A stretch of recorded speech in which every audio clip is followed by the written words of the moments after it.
let's talk about the upcoming 2023-2024 NBA season. And there is one thing that's got a lot of mixed emotions, and that is the debut of the new in-season tourney. For those of you guys who've been living under a rock and don't understand how this works, I'm going to just break it down for you real quick. So all 30 teams are going to be divided into 6 groups of 5. There will be an A, B, and C group in the West, an A, B, and C group in the East.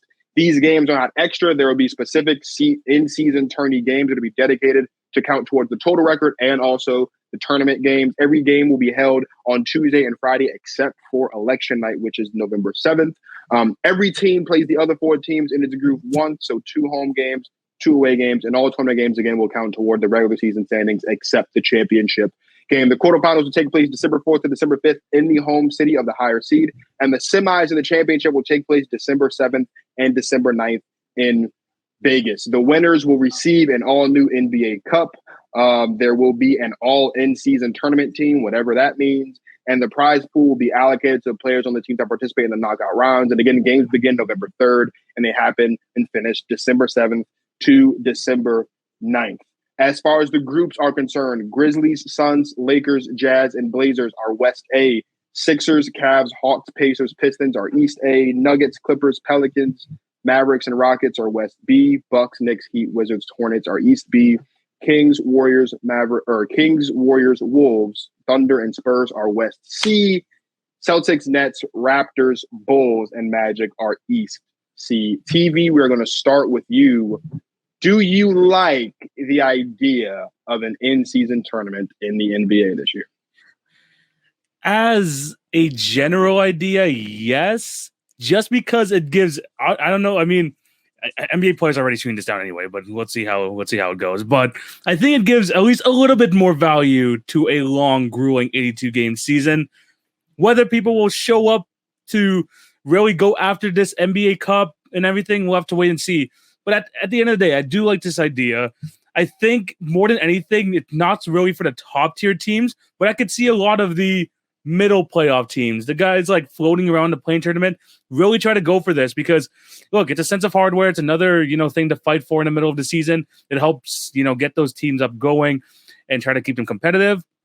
So I think it's great for those teams. In terms of the contenders, I really don't think they really do care about it. But at the same time, it's still coming towards regular season records, so you're going to have to see these guys try.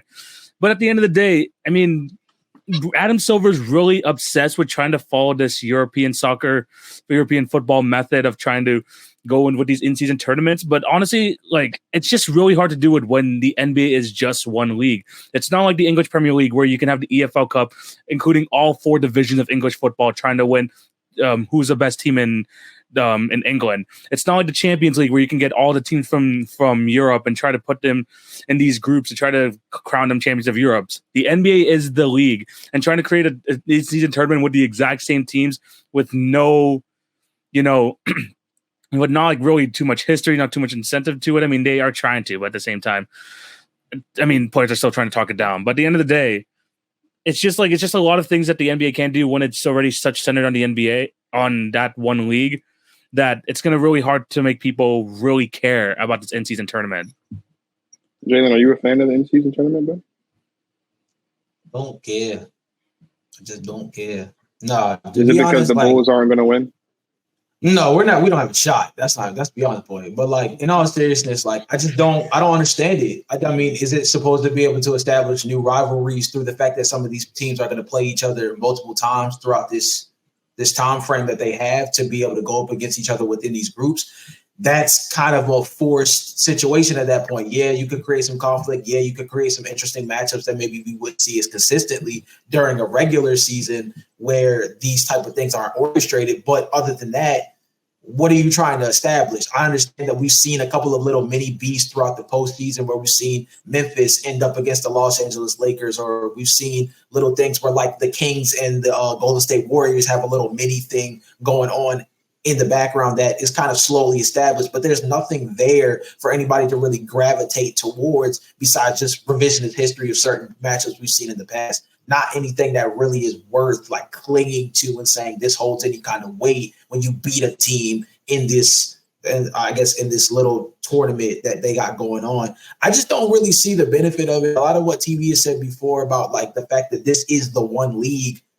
I mean, I guess all this does is give us more matchups between certain teams that maybe we don't see as frequently. But even that, I don't necessarily understand because the casual NBA fans not watching 82 games anyway. So, all 82 games, I should say, unless you're like a super loyalist, and even then you might have stuff to do. So, I don't know, man. I don't fully get it. I think that the play-in tournament was a very good incentive to throw in at the time. I was actually not as big of a fan back then, so we'll see if the in-season tourney changes my mind. I'm a big fan of what they have going on in terms of incentivizing the regular season with the player participation stuff that they implemented this offseason. But this in-season tourney feels like they just saw something happen in soccer, and they're just trying to continue to roll down that. I don't know. I just don't get it. You're such a negative Nancy, Jalen. My God, man. Be happy. Be positive sometimes in your life.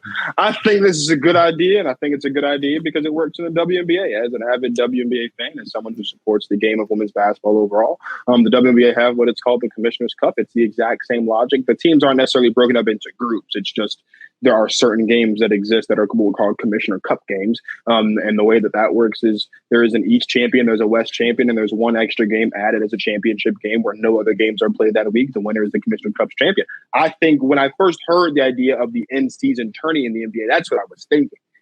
The groups is what bothers me about this because there's no reason to have groups. Like there's already divisions. If you wanted to have groups, just make it divisional. Like you already have divisions. And I'm on record as saying that I think that if there's any league in the history of anywhere that has meaningless division title winners, the NBA is that. Like, who cares if you win a division? And so if you want to bring some meaning to something, then just make this a divisional thing where maybe you reap the benefit. Maybe there is something that is now you feel good for being the champion of the Pacific Division or being the champion for the Northwest Division or being the champion for the South, like whatever the case, like that. To me, adds value. This, where you're mixing up the divisions to try to create new matchups, I don't like that. But I do like the idea of an in-season tournament. The only reason why I like it is because I've seen it be successful so far through 2 seasons in the WNBA. And so that's kind of how I feel about it. Other than that, I mean, I'm going to watch basketball, whether it's an in-season tournament or not. So, yeah, whatever the case may be is whatever the case may be.